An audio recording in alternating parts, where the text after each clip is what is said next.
ಅಂತ ಇದೆ ಈ ಸಂದರ್ಭದಲ್ಲಿ ಹೇಳೋ ಉದ್ದೇಶ ಒಂದ ಒಬ್ಬ ಗ್ರೇಟ್ ಬ್ಯಾಟ್ಸ್ಮನ್ ಇದ್ದಾನಪ್ಪ ಅಂತಂದ್ರೆ ಅವ್ರು ಎಲ್ಲ ಸಮಯದಲ್ಲೂ ಆಡ್ತಾರೆ, ಗ್ರೇಟ್ ಆಗಿರ್ತಾರೆ ಅಂತ ಹೇಳಿಕ್ಕೆ ಆಗೋದಿಲ್ಲ. ಹಾಗಿಲ್ಲ, ಅದಕ್ಕೆ ಕ್ರಿಕೆಟ್ ಇದ್ದು ನೋಡ್ರಿ, ಅವರು 5 ಸಲ ಹೊಡೆದಾರೆ IPL. ಇವತ್ತು ಈ ಸಲ ಮಿನಿಮಮ್ ಪ್ಲೇ ಆಫಿಗೆ ಬರ್ತಾರಾ ಅನ್ನುವಂಥ ಪ್ರಶ್ನೆಯನ್ನು ಮುಡಿಸ್ಕೊಂಡಿದ್ದಾರೆ.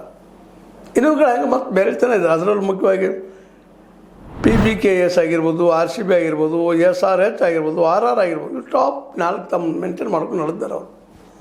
ನಮ್ಮನ್ನು ಬಿಟ್ಟರೆ ಯಾರಿಲ್ಲಪ್ಪ ಅನ್ನುವಂಗೆ. ಹೀಗಾಗಿ ಈ ಸಲ ಇವರೇ ಗೆಲ್ತಾರೆ ಅಂತಲ್ಲ, ಟಾಪ್ ಇದ್ದಂಥವ್ರು ಎಕ್ದಮ್ ಲೋ ಬಂದಿದ್ದಾರೆ, ಲೋದಲ್ಲಿದ್ದಂಥವ್ರು ಟಾಪಿಗೆ ಇರ್ತಾ ಇದ್ದಾರೆ.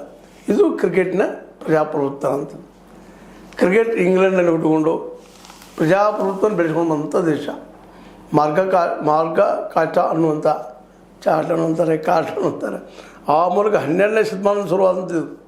16 ಬಂದು 20ನೇ ಶತಮಾನ ಬಂದು ಇವತ್ತು 26, 2026 ಅಂದ್ರೆ 21ನೇ ಶತಮಾನದಲ್ಲೂ ಸಹಿತ ಪ್ರಜಾಪ್ರಭುತ್ವ ಡೆವಲಪ್ ಆಗ್ತಾನೇ ಇದೆ. ಹಂಗಿದು ಕ್ರಿಕೆಟ್ ಯಾವ ದೇಶದಲ್ಲಿ ಹುಟ್ಟಿತೋ ಅದೇ